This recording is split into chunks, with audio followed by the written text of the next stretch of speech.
Je suis bien quand je décolle. À partir du moment où je décolle, je me sens bien. Je me dis j'y vais et je suis là-haut et je suis beaucoup mieux là-haut. Tout le monde serait mieux à grimper en fait. Tout le monde aurait testé la grimpe dans les arbres et tout le monde irait mieux. Je suis Valérie, arboriste grimpeur à la ville de Paris. On est dans un gros platane sur une petite place avec une aire de jeu en dessous. Il y a une école maternelle derrière. Il y a le dépôt qui est derrière la rangée de platanes. Donc aujourd'hui, on va continuer les démontages de la promenade Bernard Lafay. La journée pour un arboriste grimpeur à la ville de Paris, on a rendez-vous à 7h30 au dépôt et on a le point avec notre chef d'atelier. Il y a 3 pas.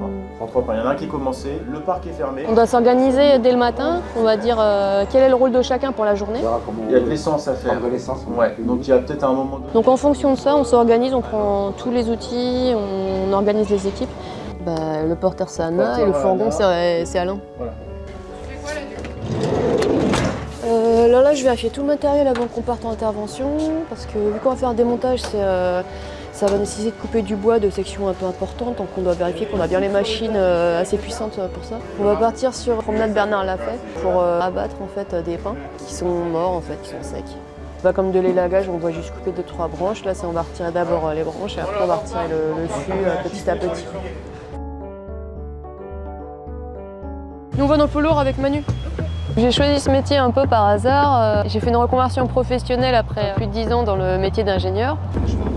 Ouais. Pendant une séance d'escalade avec des amis, ils m'ont dit « T'aimes l'escalade, pourquoi pas devenir arboriste ?» C'est un peu par hasard comme ça, je me suis renseignée sur le métier et après j'ai passé les tests. Tu vois, la promenade elle est faite tout le long. C'était au croisement de tous mes centres d'intérêt, donc travailler en extérieur, dans le monde du vivant, du végétal et le côté aussi physique que j'aime beaucoup.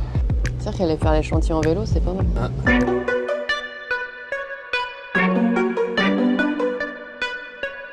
Là, j'ai installé un filin dans l'arbre auquel j'accroche ma corde. Ça me permet d'être déjà assuré quand je vais commencer à grimper.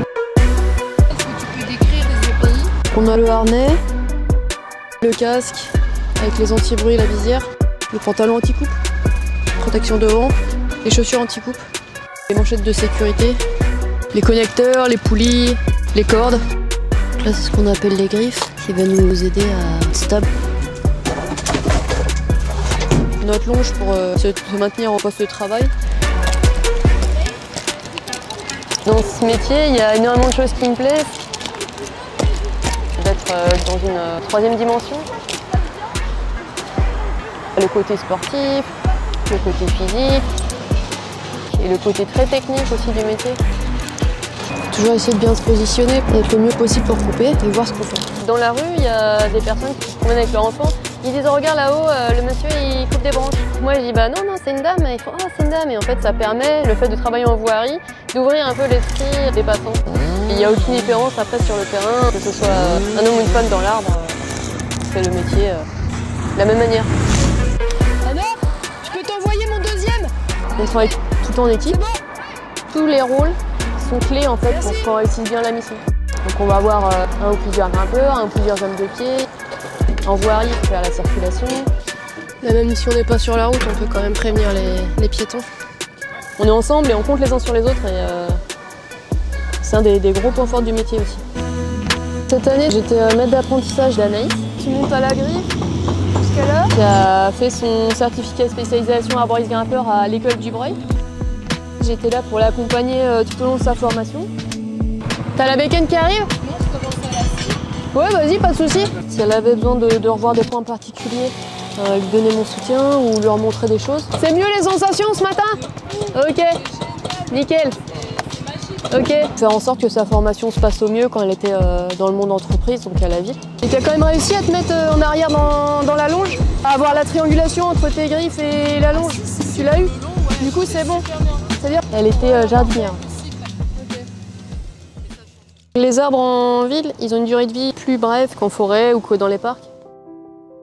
Dès qu'il y a un arbre qui meurt, on le remplace. Tu connais les essences, Cédric? Ouais.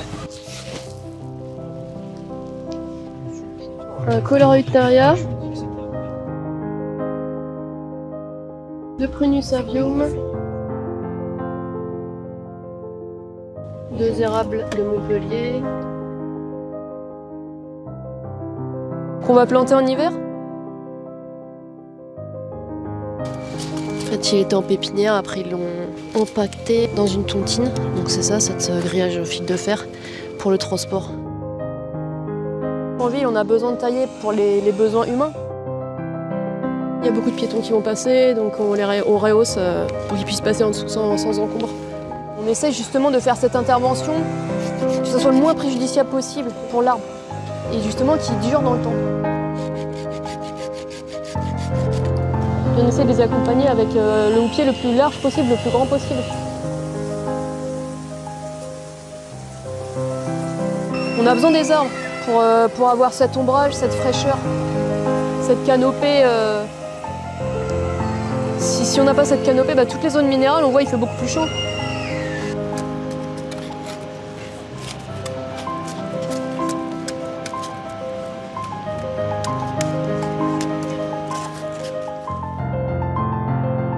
J'ai beaucoup d'admiration pour les arbres remarquables de la ville de Paris,